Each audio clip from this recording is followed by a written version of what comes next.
If my old dispatcher saw me now, he'd think I robbed a bank. Picture this. I'm standing on the deck of a 120-foot luxury yacht, the kind that costs more per week than I made in a year driving hacks. The Miami sun is beating down, turning the ocean into liquid diamonds. Fake gold chains, 3 of them, thick as my old taxi medallion, are clinking against my chest with every wave that rocks the boat. Young women, Instagram models with smiles brighter than my high beams at midnight, are laughing, sipping champagne, taking selfies like I'm the main character in their story. Music is thumping from the speakers, something with a bass that vibrates in my old bones. And me, Lou Moretti, 90 years young, grinning like I just won the lottery. But the truth is much crazier. Let me take you back, way back. For 60 years, I was a fixture in the streets of New York, then later Miami when I chased the warmer winters. Same dusty yellow cab, day in, day out. The smell of old vinyl seats mixed with stale coffee and the faint ghost of 1,000 passengers' perfumes and takeout. I'd pick up suits rushing to meetings, tourists gawking at the skyline, kids sneaking smokes in the back. But after a while, I became invisible, a ghost in the city. People talked right over me, like the cab was driving itself. Take me to Fifth. No hello, no goodbye. Just another yellow blur in their rearview mirror of life. At 90, the world had moved on without me. My knees ached from the clutch. My eyes weren't what they used to be for night shifts. The young drivers with their apps and touchscreens looked at me like I was a dinosaur. "Grandpa, you still doing this?" they'd say at the garage. I'd laugh it off, but inside, it stung. Nights I'd pull into the lot, hand over the keys, and wonder if anyone would even notice when I was gone. Then came that day. It was a rainy Tuesday. I picked up this kid, maybe 25, sharp suit, glued to his phone. He was yelling into it about some startup deal. I tried to make conversation, the old Cabbie way. "Traffic's murder today, huh?" He barely looked up. When we arrived, he tossed the cash at me without a word. Then, as he slammed the door, he muttered to his buddy on the phone, "These old-timers, man, should have retired years ago, living fossils."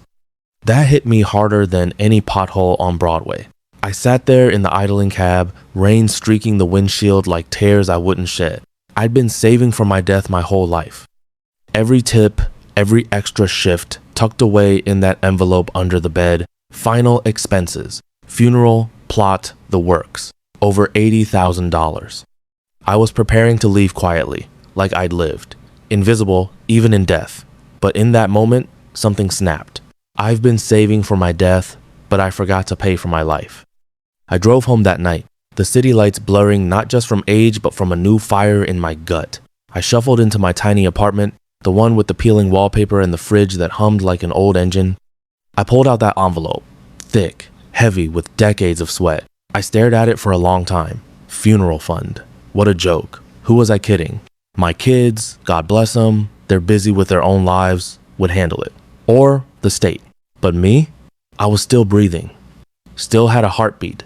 Faint as it was. That's when the crazy idea hit. Why not go out with a bang instead of a whimper? One last ride. Not in a cab, but something grand. I called a charter company the next morning. "I want the biggest yacht you've got for a week." The guy on the phone paused. "Sir, that's $45,000. I didn't blink. "Book it." Then I hit the stores. Not for sensible shoes or insure. No, I went for bling. Fake gold chains from that pawn shop on Collins. Flashy shirts unbuttoned to show the chest hair I still had left white, but there. Designer sunglasses that cost more than a month's rent back in '85. Learning to act the part was the best comedy show I ever starred in. I sat in my armchair, YouTube on the old laptop my grandson set up. How do billionaires talk? Rich people slang 2024. I practiced in the mirror, this yacht. Absolute vibes. "Let's make it lit, darling." My reflection laughed back at me, a wrinkled fool with more gold than sense. "Lou, you're gonna get yourself arrested for impersonating a human." Renting the yacht was pure slapstick. I show up at the marina in my new getup, chains swinging like pendulums. The captain, this young, salty dog named Mike, eyes me up and down. "Mr. Moretti? Oil tycoon, eh?" I winked. "Family business. Olive oil and other liquids." He bought it, or pretended to. Then came hiring the girls. Not what you think I called an agency for promotional models for a luxury brand event. Paid extra for discretion. When they arrived, beautiful, confident, half my age and twice as alive, I felt like I'd stepped into a movie. "Mr. Liu, this is insane!" they'd squeal as we set sail. The awkwardness was gold. Me trying to dab YouTube taught me that. My hip popping louder than the champagne cork. One girl caught me wincing and said, "You okay, King?" King, at 90. I nearly died laughing. For the first few days, it was magic. The salt spray hitting my face, waking up, senses I thought were long dead. The weight of those fake chains reminding me I was playing a role, the heaviest costume I'd ever worn. Neon lights from the shore reflecting on the water at night. Laughter echoing across the deck. I was visible.